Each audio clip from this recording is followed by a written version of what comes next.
I must not cook the same way you cook. Enugu people said Okpa doesn't need too much serere. I started by adding enough red oil to my Okpa flour. I turned it properly and this was what I got. I would go on and add in hot water. I would do this gradually till I get the consistency I want. Remember, you're not doing moi moi. This is Okpa and you don't want your mixture to be too watery. After getting the consistency I want, I'll go on to adding my roughly chopped pepper and onion.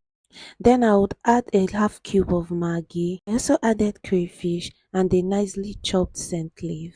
At this point, we are done with Okpa and next thing is to package it in our nylon. When you're tying this Okpa, make sure you tie it properly and don't leave any bubbles. I also added fresh egg to this Okpa because I want it to be super healthy. In a boiling water, add in your Okpa, cover it and leave it to boil for 45 minutes. After 45 minutes, our Okpa is ready.